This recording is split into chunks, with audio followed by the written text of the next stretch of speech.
오늘 본문의 이해를 위해서 배경을 조금 설명하겠습니다. 바울이 밀레도에서 3차 전도 여행을 마무리 짓고 나서 이제 예루살렘으로 도착하였습니다.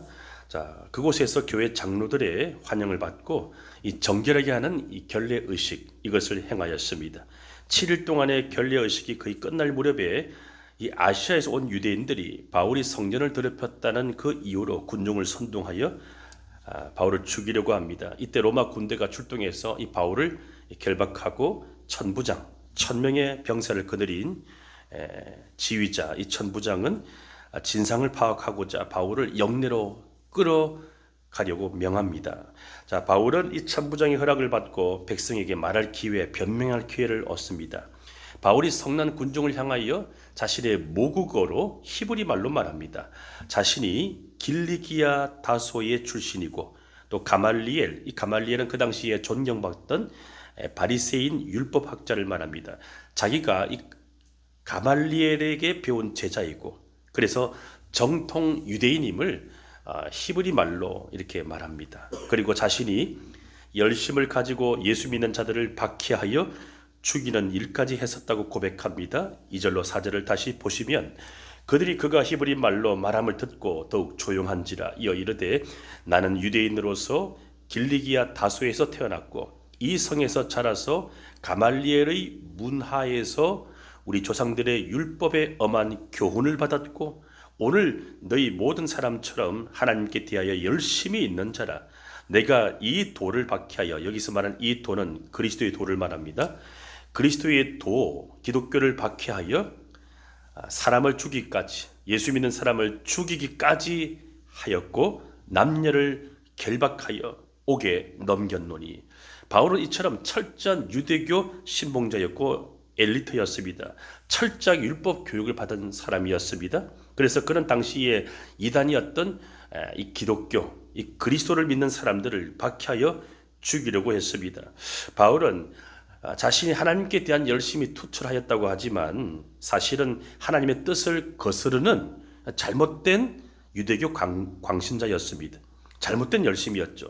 그의 열심은 하나님을 위한 열심이었던 것이 아니라 자기 의를 위한 열심이었습니다. 우리도 바울처럼 내 열심이 하나님을 위한 열심이 아니라 나를 위한 열심이 될 수가 있습니다. 내 열심이 되면 하나님을 위한다고 착각하지만 하나님을 오히려 거스르게 되고 문제를 일으킬 수가 있습니다. 그래서 내가 옳다라는 확신이 크면 클수록 우리는 하나님을 위한 열심이 아니라 나의 열심일 수 있음을 기억해야 됩니다. 3절과 4절에서 우리는 이 바울이 자신의 과거 이력을 소개한 것을 보면서 바울이 자신의 과거 이력을 공개적으로 소개합니다. 심지어 파피루스, 두루마리 기록까지 했기 때문에 오늘 우리가 성경을 통하여 읽고 있습니다. 자신의 과거의 허물, 죄악을 공개적으로 회개하는 것이죠. 자, 바울처럼 자기의 죄를 깨달은 사람은, 예수를 제대로 만난 사람은 공개적으로 회개하는 사람이죠. 그렇게 공개적으로 회개한 사람이 정말로 복음의 은혜를 제대로 깨달은 사람이고 그런 사람이 복음의 은혜를 제대로 전할 수가 있습니다. 서울 우리들 교회는 큐티 사역으로 유명한 교회죠. 김양재 목사님이 남편 세상 떠나고 난 뒤에 그 상처와 응어리와 화를 큐티하면서 소그룹으로 모였고 그 소그룹으로 모인 가정교회가 나중에 교회가 되었고 지금은 대형교회가 되었는데 그 교회는 소그룹 목장이든 대그룹 예배든 항상 간증하는 것으로 유명합니다. 앞에 나와서 자신의 죄와 잘못을 낱낱이 다 공개적으로 회개합니다. 그리고 아무도 판단하지 않습니다. 아무도 정죄하지 않습니다. 그러니까 죄를 고백한 자신도 완전히 죄에서 자유하게 되고 그 공동체도 사랑으로 하나가 되는 것을 보게 됩니다. 왜 교회를 다니면서도 계속해서 죄를 짓고 죄에서 자유하지 못할까요? 왜 반복해서 같은 문제로 넘어질까요? 자신을 한번 돌아보십시오. 넘어지는 패턴이 똑같습니다. 내가 어디에 약하고 어디에 죄를 범하고 어디에 상처를 받는지 원수마귀는 기가 막히게 잘 알기 때문에 항상 반복해서 넘어지게 만들죠. 왜 그렇게 자주 넘어지고 반복해서 넘어질까요? 왜 교회를 다니면서도 계속해서 죄를 짓고 있을까요? 죄를 숨기기만 하고 공개적으로 고백하지 않아서 그렇습니다. 그래서 야고보 사도는 말하기를 야고보 5장 16절을 보면 이렇게 기록되어 있습니다. 그러므로 너희 죄를 서로 고백하며 병이 낫기를 위하여 서로 기도하라. 의인의 간구는 역사하는 힘이 큼이니라. 너희 죄를 서로 공개적으로 고백하라는 것입니다. 부부 사이에도 서로의 잘못을 공개적으로 서로 고백하고, 부모와 자녀 사이에도 마찬가지입니다. 아버지 학교로 가게 되면 반드시 아버지가 자녀에게 공개적으로 잘못을 하라고 가르치죠. 직장에서도 마찬가지, 교회도 마찬가지, 공개적으로 내 죄를 고백하지 아니하면 그 죄에 계속해서 끌려다닙니다. 하나님은 우리가 스스로 의롭게 여기는 자가 아니라 회개하는 죄인을 찾아오시죠. 자기 자랑이 아닌 자기 죄를 드러내는 고백이 올바른 간증입니다. 저와 여러분들은 복음을 전할 때, 누군가를 전도할 때 바울처럼 내 죄를 솔직하게 고백합니까? 과거의 나의 허물을 고백하고 있습니까? 아니면 내가 지금 누리고 있고 잘한 것만 이야기하고 있습니까? 바울은 자신의 과거 이력과 죄를 공개적으로 고백한 뒤에 자신이 어떻게 예수를 만나게 되었는지를 이어서 고백합니다. 자신은 유대교 신봉자이고 그리스도의 도를 따르는 자들을 결박하여서 밧줄에 묶어서 옥에 넘기는 일을 하였다고 그렇게 말하고 있습니다. 그래서 대제사장들에게 공문을 받아서 예루살렘으로 가다가 정오 무렵에 다메섹 도상에서 하늘로부터 큰 빛이 자신을 둘러 비추는 가운데 예수를 만났죠. 그때 예수님이 바울의 옛날 이름을 부르며 주님이 말씀하십니다. 바울이 자신의 과거를 솔직하게 고백하니까 예수님도 바울의 옛날 이름을 불러요. 7절을 보시면 땅에 내가 엎드러져 들으니까 소리가 있었는데 사울아 사울아 내가 왜 나를 박해하느냐. 바울이 자신의 옛날 과거의 허물을 고백하니까 예수님께서 바울의 옛날 이름 사울이라고 부르면서 이렇게 말씀하시죠. 왜 나를 박해하느냐. 자, 바울이 자기 의지로 예수님을 찾은 것이 아닙니다. 부활하신 예수님이 바울을 찾아온 거예요. 전적인 하나님의 은혜로 찾아온 것이죠. 자, 장로교 창시자 칼빈은 이것을 가리켜서 저항할 수 없는 은혜라고 불렀습니다. 우리는 내 의지로 예수를 믿는 것이 아니라 저항할 수 없는, 도저히 뿌리칠 수 없는 전적인 하나님의 은혜로 내가 예수를 만나게 되었고 믿게 되었습니다. 저항할 수 없는 은혜를 받았다면 어찌 우리가 예수를 전하지 않을 수가 있고 복음을 전하지 않을 수가 있고 어찌 우리가 주님을 위해 살지 않을 수가 있겠습니까? 이 은혜를 받은 것이 사실이라면 우리의 삶에 바울처럼 왜 변화가 없을까요? 이런 은혜를 받을 때는 충격으로 다가오기 때문에 물어야 됩니다. 바울도 충격을 받고 주님께 묻습니다. 자, 바울은 하늘로부터 자신을 비추는 이 큰 빛과 함께 예수를 만났을 때 사울아 사울아 내가 왜 나를 박해하느냐 이 음성을 듣고 나서 충격을 받았을 때 물어요. 뭐라고 묻습니까? 주여 누구이십니까? 묻습니다. 자, 그리고 이때 바울이 충격받은 이유를 한번 생각해 보십시오. 자, 예수님이 뭐라고 말씀하십니까? 사울아 사울아 내가 왜 나를 박해하느냐. 바울은 지금 예수 믿는 사람을 잡아서 결박하여 옥에 넘기는 일을 했는데 부활하신 예수님은 환상 가운데 바울에게 뭐라고 말합니까? 왜 나를 박해하느냐. 이게 중요한 것이죠. 우리가 예수 믿는 성도들을 박해하게 되면 그 성도를 믿는 예수를 박해하는 것임을 알아야 됩니다. 그 사람을 미워하고 증오하고 비판하면 그 사람을 미워하고 증오하고 비판하는 것이 아니라 그가 믿는 예수를 미워하고 증오하고 비판하는 것이 되어버립니다. 복음을 제대로 전하다 보면 은혜를 받고 구원받고 회복되는 사람이 있는가 하면 육에 속한 사람은 오히려 그 복음을 정확하게 전달한 목회자를 싫어할 수도 있죠. 그것은 그 사람을 싫어하는 것이 아니라 그 사람의 기름 부어 세운 예수님을 싫어하는 것임을 우리가 기억해야 됩니다. 자, 이때 바울은 너무나 혼동스러워서 물어요. 주님 누구이십니까? 다른 성경을 보면 당신은 누구입니까? 라고 묻습니다. 자, 우리도 우리의 삶에 갑자기 제동이 걸릴 때, 환상을 보게 되거나 신비로운 주의 음성을 들을 때, 뭔가 내 뜻대로 달려가다가 제동이 걸리거나 어떤 체험을 하게 된다면 물어야 됩니다. 주님 당신은 어떤 분이십니까? 왜 저를 멈추게 하십니까? 왜 저에게 이런 체험을 하게 하십니까? 왜 이렇게 하십니까? 물어야 됩니다. 바울은 예수님을 만난 순간에, 자, 9절을 보면 자신과 함께 있었던 사람들은 같이 빛을 보았는데 주의 음성은 듣지를 못합니다. 하늘로부터 임한 빛은 공개적으로 임하였고 주님의 음성은 바울 혼자 들었습니다. 그래서 바울은 10절을 보면 또다시 주님께 묻습니다. 자, 10절 한번 같이 읽어볼까요? 시작. 내가 이르되 주님 무엇을 하리이까? 주께서 이르시되 일어나 다메섹으로 들어가라. 내가 해야 할 모든 것을 거기서 누가 이루리라 하시거늘. 자, 조금 전에 바울이 큰 빛과 함께 부활하신 예수를 만났을 때 충격을 받고 나서 뭐라고 물었습니까? 주님 누구십니까? 라고 물었죠. 이제는 내가 무엇을 해야 됩니까? 주님, 내가 무엇을 해야 됩니까? What? 내가 무엇을 해야 할지, 어떤 일을 해야 할지, 그 일을 결정하기 전에, 사명을 파악하기 전에 내가 무엇을 해야 할지 그 전에 해야 될 질문이 무엇이죠? 주님 누구이십니까? 당신은 누구입니까? 예수를 정확하게 알아야 됩니다. 그리고 난 뒤에 내가 무엇을 해야 될지를 물어야 돼요. 그런데 우리 사람들은 어떻습니까?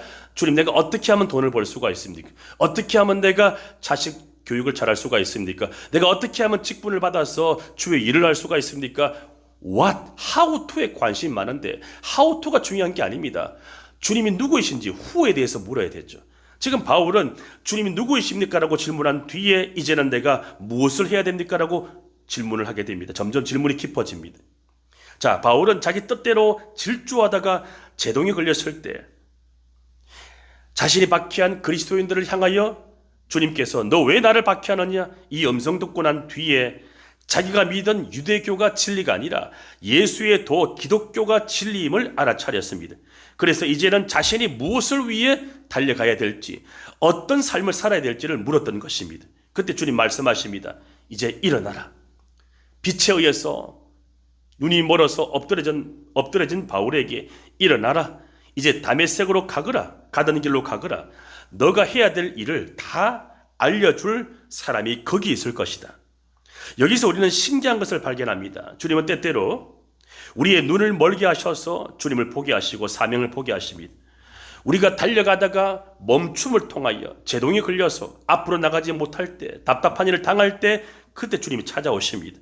바울처럼 넘어질 때, 꼬꾸라질 때 그때 주의 음성이 들려옵니다. 인생의 실패와 좌절을 만날 때, 내 뜻대로 되지 못할 때, 예기치 못한 고난 당할 때 하나님이 우리에게 찾아오시고 그 멈춤을 통하여 우리의 눈을 새롭게 열어주시면서 내가 이제 새롭게 달려가야 할 길이 보이기 시작하는 것입니다.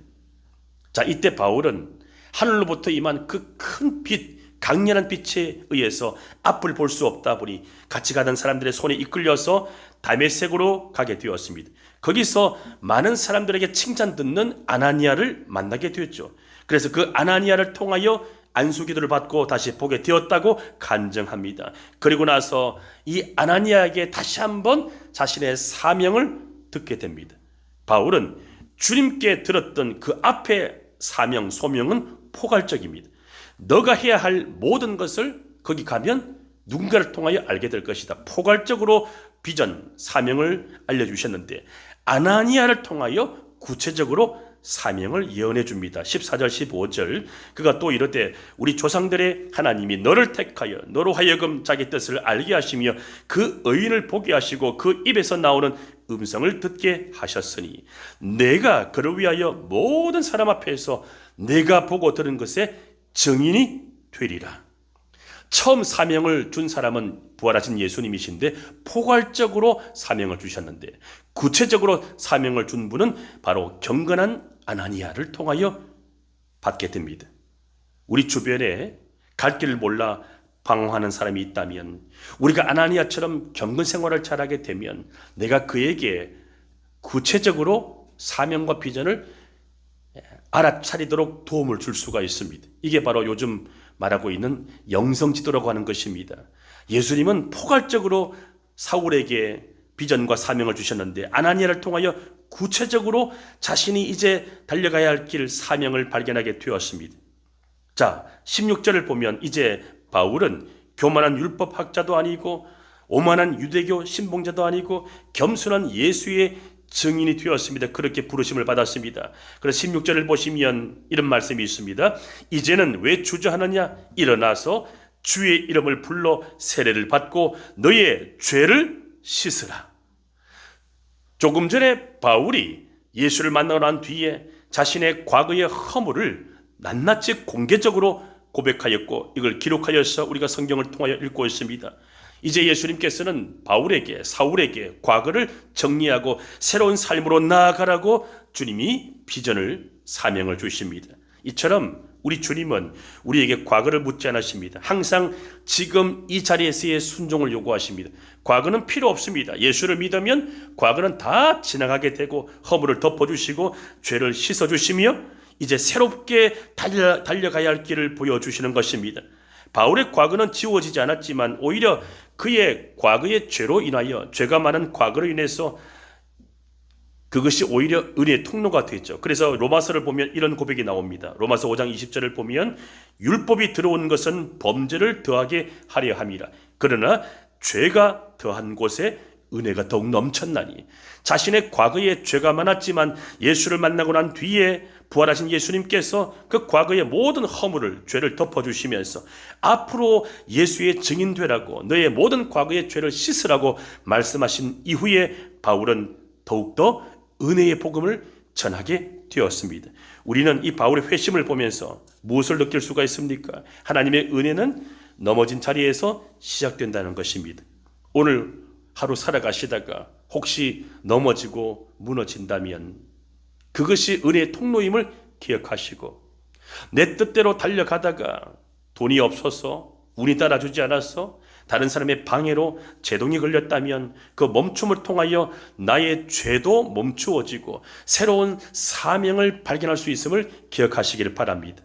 예수님은 바울의 교만이 극에 달했을 때, 정점에 이르렀을 때 환상으로 찾아오셨습니다. 밝은 빛으로 그의 눈을 멀게 하셨습니다. 얼마나 그의 영혼이 죄로 어두웠다면 이렇게 밝은 빛으로 찾아오셨을까요? 가끔씩 내가 어디로 가야 할지 시력이 떨어지고 시선이 불안정하다면 주님이 빛으로 나에게 찾아오신다는 시간으로 알고 주님 앞에 엎드려야 됩니다. 그리고 바울처럼 물어야 됩니다. 주님, 당신은 도대체 누구이십니까? 주님, 내가 무엇을 해야 됩니까? 한 가지 이야기하고 마치겠습니다. 어떤 비행기 조종사가 한 간정입니다. 그가 훈련 중에 큰 실수를 저질러서 동료들을 다치게 하여 비행 면허를 박탈당했습니다. 그래서 그는 항공사에서 정비사로 근무지가 바뀌었습니다. 하지만 그는 정비 일을 열심히 했습니다. 그 결과 비행기에 대한 이해를 더 깊이 하게 되었습니다. 나중에 그는 다시 이 조종사의 시험을 치렀고 합격하여 재비행에 성공했습니다. 훗날 인터뷰에서 그가 이렇게 말합니다. 그때의 추락이 없었다면 나는 비행기를 제대로 할 수 없었을 것이고 그 결과 하늘을 다시는 날지 못했을 것입니다. 그 비행사가 자신의 실수를 통하여 비행 면허를 박탈당하고 항공사에서 정비사로 추락하게 되었지만 그것을 절망을 통하여 낙심만 하지 않고 열심히 비행기를 공부하였더니 나중에 다시 조종사를 할 수 있는 기회가 주어졌고 이전보다 더 비행기를 알게 되어 비행기 운행을 더 잘하게 되었다는 간정입니다. 바울도 마찬가지죠. 다메섹 도상에서 추락이 없었다면 그가 예수를 만났을까요? 그 추락을 통하여 눈이 멀게 되고 더 이상 앞으로 갈 수 없는 그 어려움을 당했기 때문에 부활하신 예수를 만나게 되었고 그 이후에 바울은 인생이 완전히 바뀌어지게 되었습니다. 하나님 오늘도 우리에게 말씀하십니다. 넘어졌느냐? 괜찮다. 일어나라. 앞이 보이지 않아서 답답하십니까? 괜찮다. 내가 너에게 앞길을 보여주겠다. 오늘 하루 살아가시면서 넘어짐을 경험하게 된다면 오늘 이 말씀을 기억하여 다시 일어서십시오. 앞길이 보이지 않는다면 주님께 물으시고 주님께서 인도하심을 따라서 새로운 인생을 살아갈 수 있기를 축원합니다.